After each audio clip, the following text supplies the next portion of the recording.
देखो, याद बड़ी अच्छी चीज है, पर अगर अच्छी चीजों की जाए तो अच्छी चीज है।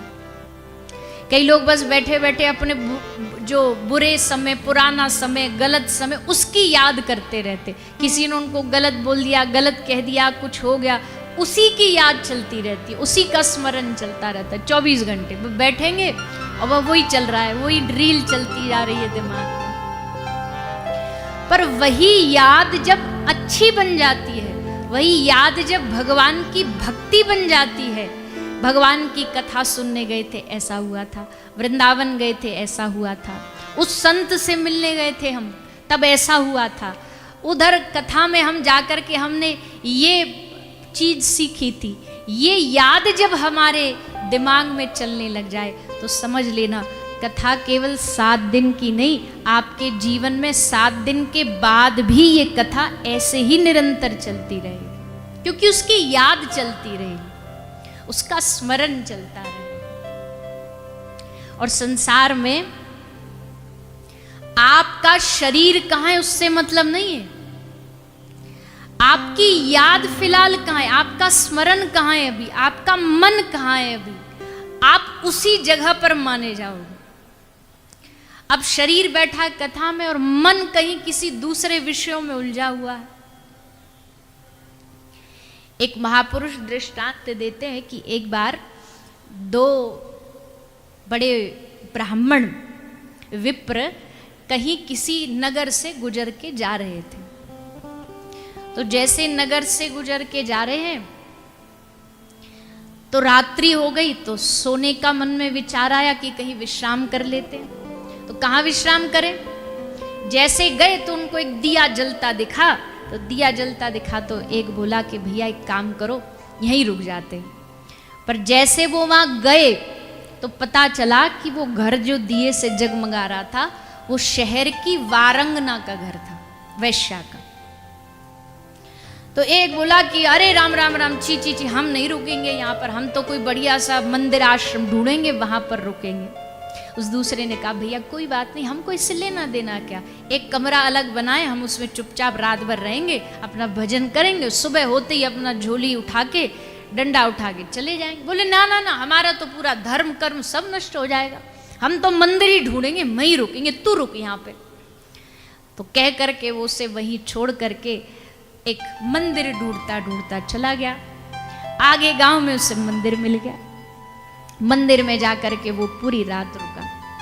अब देखो, जो वारंगना के घर रुका था उसको रुकने के बाद भी पुण्य मिला, और जो मंदिर में रुका था उसको मंदिर में रुकने के बाद भी पाप मिला।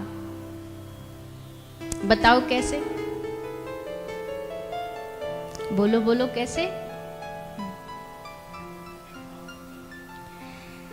जो वारंगना के घर रुक गया वो बेचारा पूरी रात माथा पीटता रहा, अरे राम राम राम, मुझसे लगता गलती हो गई, मैं भी उसके संग चला जाता, मंदिर में रहता, मंदिर में क्या बढ़िया कीर्तन चल रहा होगा, कीर्तन में नाच रहा होगा, आनंद ले रहा होगा, भक्तों की टोली बैठी होगी, सामने भगवान विराजमान होंगे, बस पूरी रात उसके दिमाग में वही चल रहा है, कैसा आनंद बरस रहा होगा उसके पास।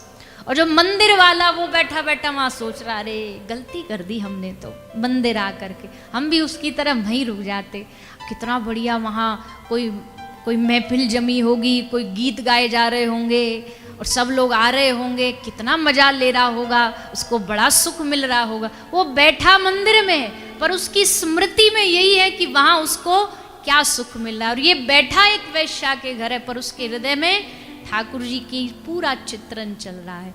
इसका भाव बस इतना सा है कि भैया आपकी स्मरण जो शक्ति है वो इस समय कहाँ लगी हुई है, उस बात पर ठाकुर जी की दृष्टि जाएगी, हमारी नहीं जाएगी। हमारी तो शरीर पर जाएगी, हमको तो दिख रहा, अच्छा ये बैठे, अच्छा वो बैठे, इनकी शक्ल दिख रही है, इनको न्योता दिया था, अच्छा ये भी आ गए, ठीक है।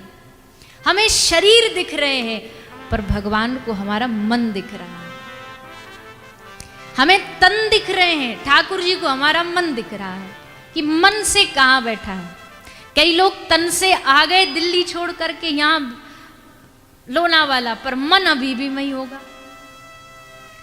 मन कहीं दूसरी क्रियाओं में लगा होगा। और कई ऐसे भी होंगे जिनको हमारे यजमान परिवार ने न्योता दिया होगा कि भैया आप आइए, किसी कारण से ना आ पाए होंगे। वो घर बैठे बैठे क्या सोच रहे होंगे, अरे राम राम राम, कितना आनंद हो रहा होगा, वहाँ कथा चल रही होगी, काश हम भी पहुँच जाते।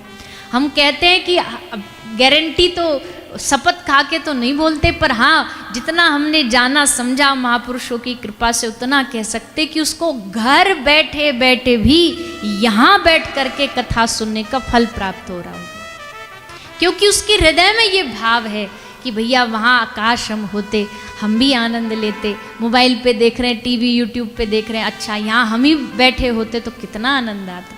वो वहाँ बैठा बैठा भी प्राप्त कर रहा है फल, वो वहाँ बैठा बैठा भी रस प्राप्त कर रहा है। इसलिए स्मृति का होना, हमारा स्मरण में भगवान की याद, भगवान की कथा की याद होना अति आवश्यक है। तो आप सब लोग तो बड़े बड़े भागी हो। तन्वी यहाँ और है कि नहीं है? हाँ, इसलिए हम बीच बीच में प्रश्न पूछते ही इसलिए, ताकि हम टटोल टटोल के देखें कि मन यहाँ है कि नहीं है। नहीं तो पता चले एक जगह कोई व्यास जी कथा कर रहे थे तो वो सबको बोले हाँ या ना में जवाब दिलवाते थे। हाँ हाँ बोलो, अगर सुन रहे हो तो। बोले सुन रहे हो? बोले हाँ सुन रहे। एक मैया सो रही, उसने ऐसे कौन ही मार दिया। अब उसे कुछ समझ आया नहीं नींद में, बोले सो रही हो? बोले हाँ। बस हाँ कर देना। तो सिर्फ ऐसी बिना सोचे समझे हाँ नहीं कर देना, सुन करके हाँ करना। हाँ ना क्यों, कोई भी कथा प्रवक्ता बीच में कोई प्रसंग ऐसा लाता, प्रश्न ऐसा लाता है कि थोड़ा पता लगे कि भैया सुन रहे हैं कि नहीं, कुछ समझ आ रहा है कि नहीं, अलर्ट है कि नहीं। तो तन भी यहाँ, मन भी यहाँ। और भागवत तीन चीजों को शुद्ध करती है। किस किस को? भागवत तन की शुद्धि करती है, भागवत मन की शुद्धि करती है, और तीसरा भागवत हमारे धन की भी शुद्धि करती है। तन की क्यों करती है? तन यहाँ आ गया, ये क्या है? ये गंगा है। भले दिख नहीं रहा हो या पानी, पर आप सब उसमें डूबे हो, इसलिए तन पवित्र हो रहा है। यहाँ आकर के हमारे शरीर की स्वच्छता होती है, तन को पवित्र किया जाता है, मन पवित्र होता है, मन का मार्जन होता है। और धन यानी जो भी हम भगवान की कथा में जो व्यय करते हैं, धन की व्यवस्थाओं की, उससे हमारा धन भी पवित्र होता है। तो तीनों कामों की जो शुद्धता है वो भगवान की कथा, श्रीमद् भागवत कथा करती है। तो आप हम सब बड़े बड़भागी हैं कि यहाँ बैठ कर के हम भगवान की कथा सुन रहे हैं। हमारी तो तीसरी हैट्रिक चल रही है नारायणी धाम में। अच्छा एक बात और सुनो, अब कोई आपसे एक ही स्टोरी, एक ही कहानी, एक ही नाटक एक बार सुनाएगा, आपको बड़ा अच्छा लगेगा। दूसरी बार सुनाएगा तो आप बोलोगे अरे वही कहानी है, हमें थोड़ा तो पता, पर चलो सुना रहे हैं तो दूसरी बार सुन लेते हैं। तीसरी बार अगर वही कहानी सुनाए तो कान बंद करके कहेगा भैया बस कर, अब हमको वो कहानी, क्योंकि हमें पूरा उसका कुछ उसमें सस्पेंस है ही नहीं, पूरी कहानी पता। एक फिल्म की स्टोरी पता तो उसको एक बार देखोगे, ज़्यादा से ज़्यादा 2 बार देखोगे। एक ही कहानी जो जानकारी में, उसको बार बार कोई क्यों देखेगा, कोई क्यों सुनेगा। पर भगवान की कथा इतनी अद्भुत है, एक बार सुन लो, 2 बार सुन लो, 3 बार सुन लो। जब से इस ब्रह्मांड का निर्माण हुआ है तब से भगवान की कथा ही चल रही है। ना तो कथा कहने वाले थके और ना कथा सुनने वाले थके, और ना कथा कराने वाले थके। मैं तो कभी कभी लगता है, देखो अभी वर्तमान में ही देखोगे तो हमारे वक्ता जो समाज है उसमें कितने सारे प्रवक्ता हैं, कितने सारे प्रवक्ता हैं। पर भगवान की कृपा देखो कि सबकी नैया ठाकुर जी अपने आप चला रहे, कराने वालों की कमी नहीं है। जिसको जो भाई वो उसको बुला करके उनके मुख से भगवान की कथा सुन रहा है। कराने वालों की कमी नहीं, कहने वालों की कमी नहीं, और सुनने वालों की तो है ही नहीं भैया। जहाँ जाओ भगवान की कथा जहाँ पहुँच जाती है। जैसे गुड़ को देख करके, गुड़ की सुगंधी पाके चींटा चींटी अपने आप खींचे चले आते, मक्खी अपने आप खींची चली जाती। वैसी भगवान की कथा की मधुरता जब पता लगती है ना किसी भक्त वैष्णव को, दूर दूर से भी उनकी कथा का रसपान करने के लिए सब अपने कार्यों को छोड़ छोड़ के उनकी कथा सुनने चले आते हैं। आप सब भी आए, ये भगवान की अति कृपा है। नहीं तो भैया आजकल ज़माने में बहाने इतने हैं हमारे पास, इतने बहाने हैं। शादियों का सीज़न चल रहा है, हमारे तो भैया घर में शादी है, हमारे तो दोस्त की शादी है, हमारे तो पड़ोस का ब्याह है, वो नहीं है तो फिर शरीर का रोग। अरे नहीं भैया हम 3 घंटे नहीं बैठ पाएंगे, 3 घंटे कथा में ही नहीं बैठ पाता इंसान, बाकी कहीं बैठा लो, गप्पे करवाने बैठा लो, खूब बढ़िया कर लेगा। पता अरे कब टाइम निकल गया पता ही नहीं चला, हमें तो समय का नहीं पता लगता। इधर उधर की बातें करने, किसी की निंदा बुराई करने बैठा लो, कितना बढ़िया चाव से करेंगे, रस ले लेके करेंगे। पर कथा 3 घंटे, भक्तों की बात अलग है, पर जिनको प्रेम नहीं है कथा से, उनके लिए 3 घंटा बड़ा भारी भरकम है। कई लोग तो इसी अचंभे में हमसे पूछते हैं कि लोग जो कथा सुने नहीं है कभी, बस जानते कथा 3 घंटे होती है, तो बड़े आश्चर्य से पूछते, बोले 3 घंटे लोग बैठ जाते? हमने कहा बैठ जाते, 3 घंटे निकल जाते और 3 घंटे के बाद भी हृदय में आता घड़ी देकर के हो गया समय, पता ही नहीं लगा। और अब तो फिर भी चलो बढ़िया, देखो आपके लिए कितना बढ़िया सोफा लगा है, आराम से बैठे हो, न पाम मोड़ना न कमर की दिक्कत। जब बड़ी संख्या में कथा होती है थोड़ी ना सोफा मिलेगा बैठने को, वहां तो आधी से ज्यादा झगड़ा लड़ाई तो कुर्सी और सोफा का ही होता है। फिर भी लाखों की भीड़ में भी सब लोग एकदम शांति से बैठ करके भगवान की कथा श्रवण करते हैं, एकदम शांति से। तो भैया ये सौभाग्य का विषय है, ये भगवान की कृपा का विषय है, जो आप और हम सबको ये श्रीमद् भागवत कथा रूपी जो साक्षात ठाकुर जी का ये स्वरूप है, उनके ही अंग है, एक एक स्कंद भगवान का अंग स्वरूप है। जिस प्रकार हम ठाकुर जी की अर्चना करते हैं ना मूर्ति रूप में, मूर्ति की हम तिलक लगा रहे हैं, मूर्ति को माला पहना रहे हैं, मूर्ति की हम आरती कर रहे हैं, ये जो भगवान की कथा है ये शब्दमयी मूर्ति है। इसमें हम भगवान का श्रृंगार करते हैं, पर फूलों से नहीं, अपनी वाणी से, अपने भावों से।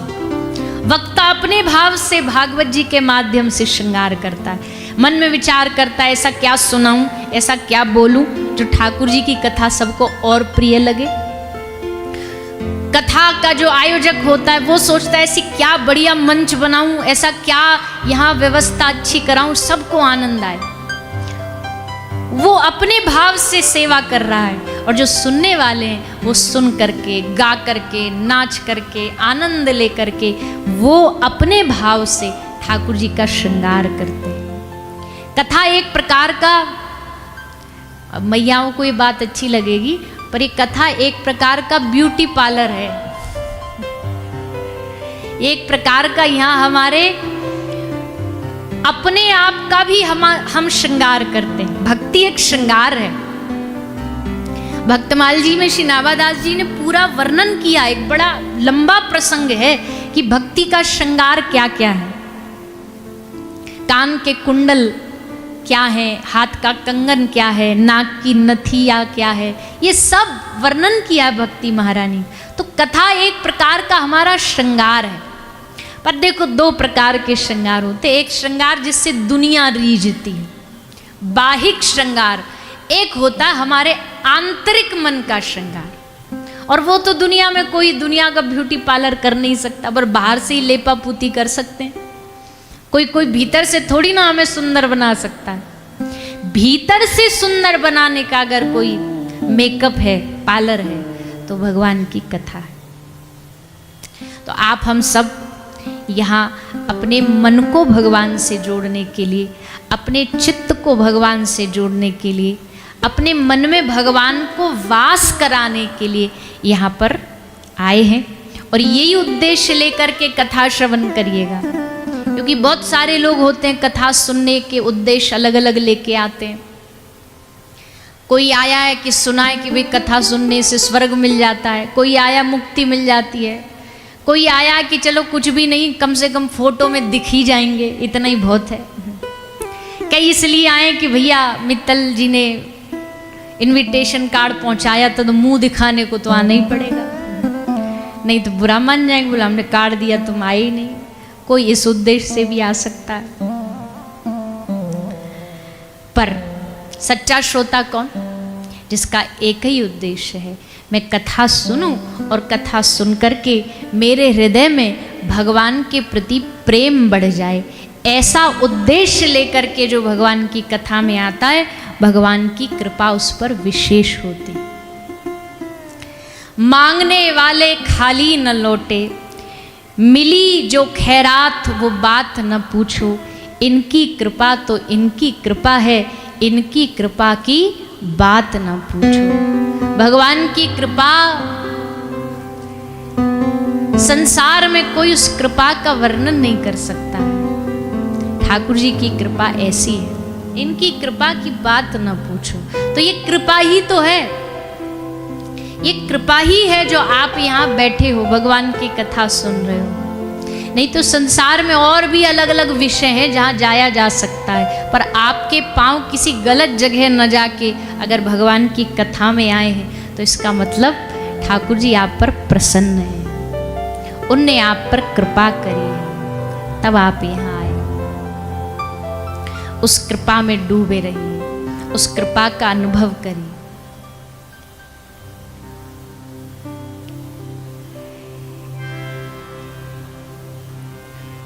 न धाम न धरती। किसी ने, मैं हमेशा कहती हूँ कि इस संसार में ना सब लोग कृपा कृपा की बात तो करते हैं। अच्छा, किसी साधु के पास चले जाओ तो हाथ जोड़ते क्या बोलेंगे? गुरुजी क्या कर दो? अरे बोलिए ना, कृपा कर दो। पंडित जी कृपा कर दो थोड़ी। व्यास जी कहीं भी चल, भगवान के पास, भगवान थोड़ी ने कृपा कर दो। और भगवान अगर गलती से ज्यादा हमसे पूछ लेना कि पहले बेटा ये बता कृपा का मतलब क्या है, तो हम सब की बोलती बंद हो जाएगी। क्योंकि हमें नहीं पता असल में, वो बोलते हैं कृपा हो जाए, पर हमें कृपा का अनुभव नहीं, कृपा का मतलब नहीं पता है। हमारे लिए कृपा क्या है? बैंक बैलेंस बढ़िया है, कृपा है। बाल बच्चे कहना मान, कृपा है। नाती पोता हो गए, बड़ी कृपा है भगवान की। गाड़ियां 10-15 खड़ी हो गई, बढ़िया घर बंगला 4-5 फैक्ट्री बन गई, क्या है? कृपा। हम जनमानस साधारण जगत के लिए हमें लगता है कि ये भगवान की कृपा है, पर जब भागवत की शरण में आके बैठोगे ना, जब किसी बुद्ध महापुरुष के चरण में आके बैठोगे, किसी सद्गुरु का अनुग्रह तुम पे होगा, तब वो तुम्हें बताएगा कि भैया कृपा ये नहीं है। क्या है कृपा? क्या चाहिए? तो कहा रटे नाम तेरा वो चाहूं मैं रसना। कौन सी रसना हो? जिव्या हो जो तुम्हारा नाम रटती रहे। सुने यश तेरा वो श्रवण चाहता हूँ। कान कौन से हो? जो आपकी कथा का श्रवण पान करे। करे दिव्य दर्शन जो तेरा निरंतर, वही भाग्यशाली नयन चाहता हूँ। विमल ज्ञान धारा से जीवन हो निर्मल, मैं श्रद्धा से भरपूर मन चाहता हूँ। ये भाव भागवत जी के चरणों में आप और हमें समर्पित करना है। कान ऐसे बने जो कथा श्रवण करे, जिह्वा ऐसी बने जो उनका नाम जपे, हाथ ऐसे बने जो उनकी सेवा में आगे बढ़े, किसी को डराने मारने के लिए नहीं। पाँव ऐसे बने जो उनकी कथा में जाएं, कीर्तन में जाएं, किसी नशे किसी गंदी स्थान पर जाने की बजाय हमारी हर इंद्रियां भगवान से जुड़े, ऐसी कृपा करो। ये है भगवान की असली कृपा। अगर अब आपकी जिह्वा में निरंतर भगवान का नाम आने लग गया है तो समझो कृपा है भगवान की। कान में निरंतर भगवान की कथा जा रही है तो समझ लो कृपा है भगवान। ये कृपा का स्वरूप है भगवान का, और यही भक्त मांगता है। तो आप सब यहां बैठे हो, ये क्या है? अरे बोलिए ना जोर से, कृपा है। बिन सत्संग विवेक न होई, पर राम कृपा बिन सुलभ ना सोई। ठाकुर जी कृपा करेंगे तभी ये सहज प्राप्त होता है, या प्राप्त भी हो जाए तो इसमें मन तभी लगेगा जब हमारे ऊपर भगवान की अति कृपा हो जाएगी। तो इसलिए हम तो यही कहते हैं कि भैया अपने आप को खुश नसीब समझिए, प्रसन्न समझिए कि आप एक शहर है अपने उत्तर प्रदेश का, बड़ा प्रसिद्ध शहर है, उसकी एक बड़ी अच्छी पहचान है। उस शहर में जाती है आप हर जगह बोर्ड पर लिखा हुआ सुनोगे, लखनऊ। क्या लिखा होता वहाँ? एयरपोर्ट चले जाओ, स्टेशन चले जाओ, कहीं चले जाओ तो वहाँ एक लाइन लिखी होती है सब जगह, मुस्कुराइए क्योंकि आप लखनऊ में हैं। वहाँ जो भी जाता है उसको यही लिखा मिलेगा, एयरपोर्ट पे बड़े बड़े अक्षरों में। तो हम कहते हैं वैसे ही मुस्कुराइए, क्यों?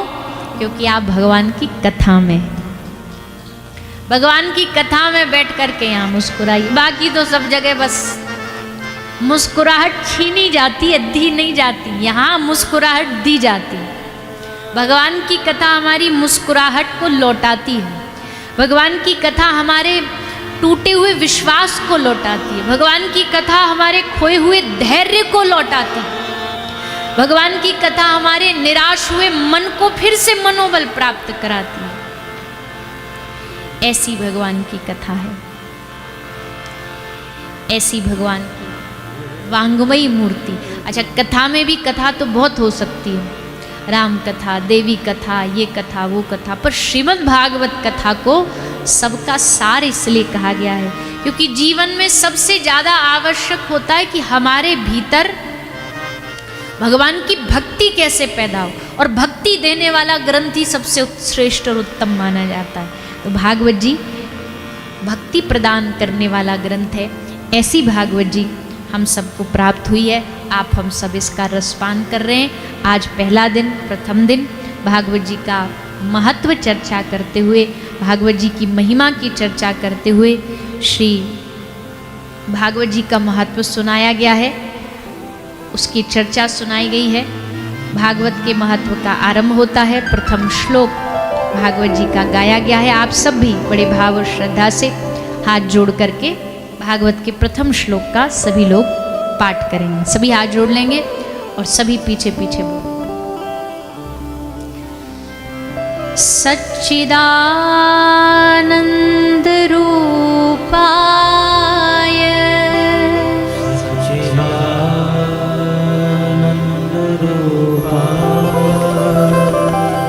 सच्चिदानंद रूपाय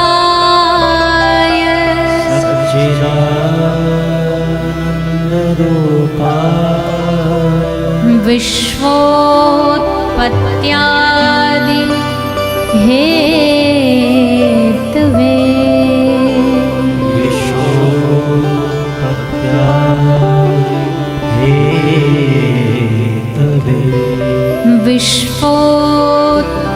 विश्वोत्पत्त्यादि हेतवे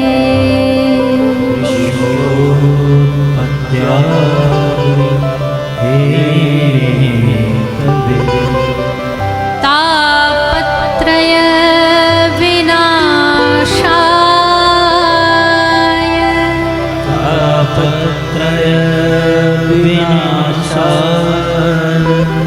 तापत्रय विनाशाय